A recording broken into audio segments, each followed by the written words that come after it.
What's up guys, Reef NYC back with another video, and today we're going to do a quick tank update on both my Waterbox tanks. We got the 55 Frag and we have the 105 Frag as well, but let's get started on this tank. So this is the 55. We've got mixed reef, easy SPS, mediocre kind of softies and LPS. But yeah, tank's doing well. Corals are looking healthy. I'm loving my single frag racks, which are basically heater suction cups. Did a little Frankenstein little bit here. Got a teal candy cane plus a neon candy canes fused together. So hopefully that comes out nice. Got some acroporas up there. Posteleoporas. Also have the, let's move this over, the Dragon's Breath algae. It's looking really good in this tank. Surprisingly, the yellow tang hasn't really picked at it, so we'll keep it there as is. What else we got? So took out all the frag racks in here. I'm not a fan of frag racks, but sometimes you need it just to make up space or just like reconfigure stuff. We have my, I guess, snowflake and pitch and tail clownfish. We got the Biota yellow tang, devil damsel right there. We got the beast of a cleaner shrimp.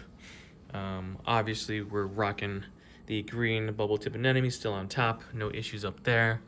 As far as stinging goes, haven't seen any stinging. Hasn't stung the bird's nest yet, so that's cool. This one has, though. The rose bubble tip started stinging the base right there, as you can see. But as long as it doesn't hit the rest of it, we should be fine, and the rest of the body should grow fine. So that's cool. See the torch here, got the green torch, was 2 heads split into 3. That's cool to see.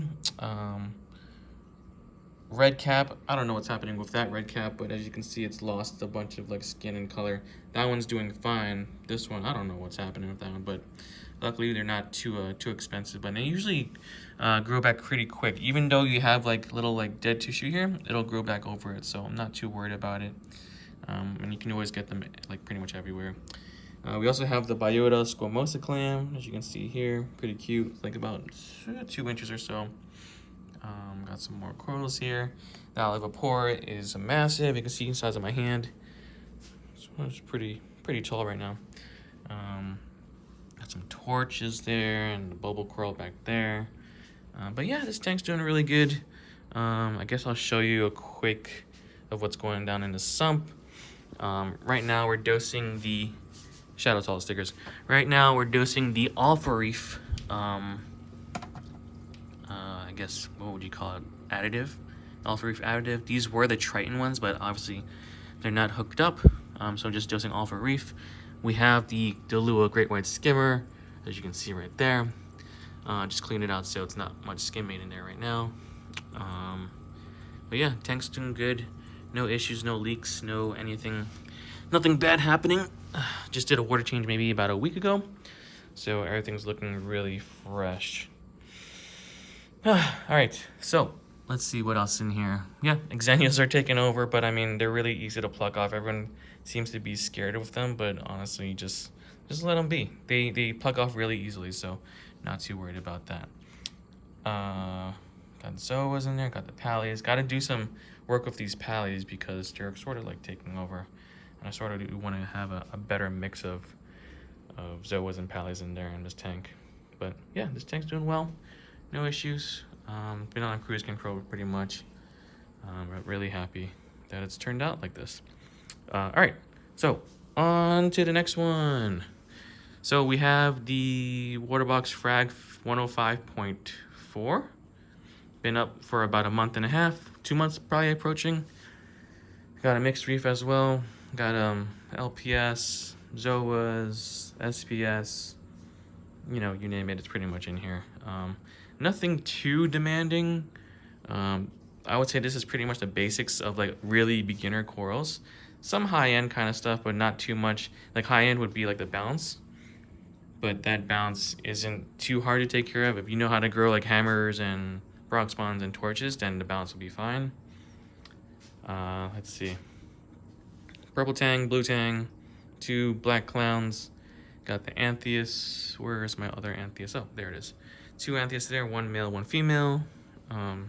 Got the cardinal fish, the yellow wrasse. Where is the royal grandma? Right there, as you can see, royal grandma. But yeah, that's all the fish that are in this tank. We also have a cleaner shrimp doing its job. But yeah, all the corals in here are doing well. We've got the Gani.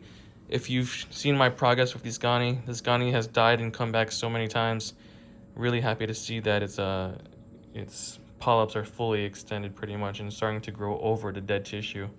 So good to see that. We got the Blastos, we got the Acans, more Blastos, more Acans. But yeah, this tank is a mixed reef, pretty basic. This is as basic as you can get as far as like beginner corals. These are really beginner corals. So they're very adjustable to parameter swings if you have any.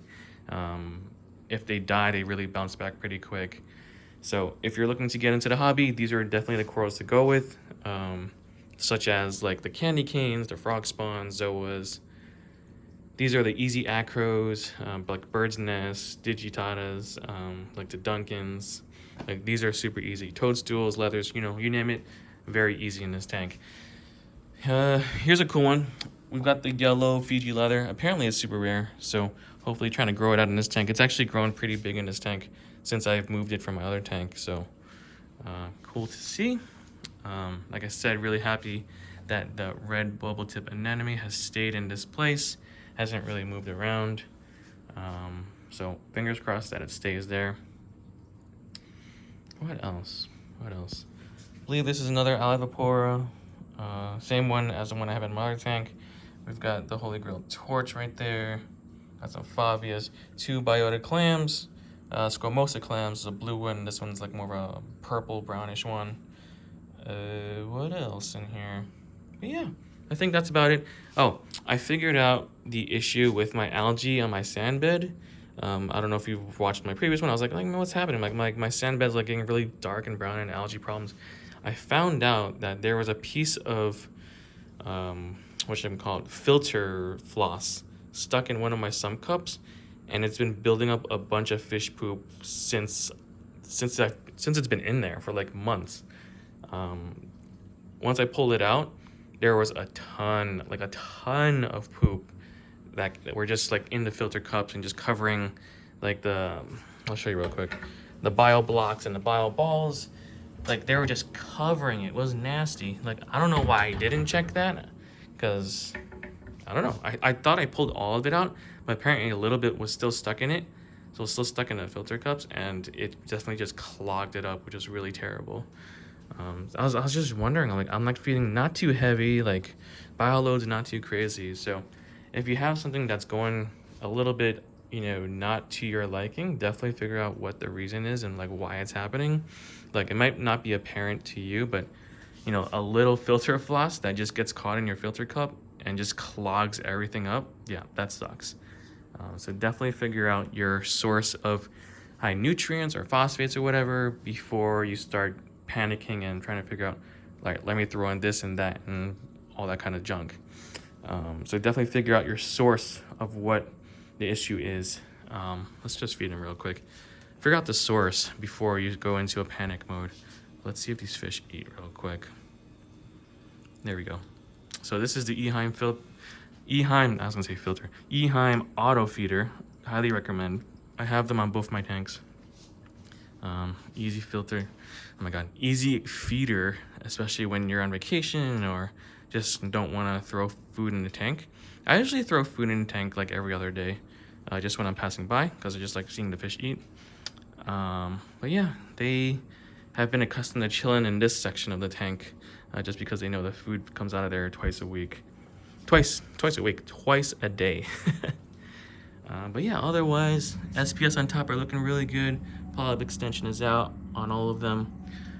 No issues. I did get my Triton test back. It said I had high tin and high aluminum. Not sure where that's coming from. I'm assuming it might be coming from the rocks, because these are like man-made rocks. And I did read up on that Carib Sea tends to leach those kind of metals, but I don't know. I feel like it's not that big of a deal, but who knows? We'll keep an eye on it, and maybe do another test to see what's the levels at then. But yeah, otherwise, this has been a 10-minute quick update for you guys on how the tanks are doing. Of course, running the Illumagic lights, the X4s with the Vitamini LED bars. We've got our flipper cleaners and all these doodads and accessories. I guess I didn't show you the sump on this one. Let me show you the sump, I guess, real quick. So we're running the Simplicity Skimmer. We've got another Illumagic Refugium light. We've got the Hydros X4 and the X8, XP8. But yeah, that's what's running this tank. But yeah, if you have any questions, any comments, any feedback, let me know. Send me a DM, send me a comment. Write a comment on my last Instagram post. If you like these videos, if you like these quick updates, hit the like button, comment, subscribe, do all that good stuff. Appreciate all the love and support, and I'll catch you guys on the next one. Peace.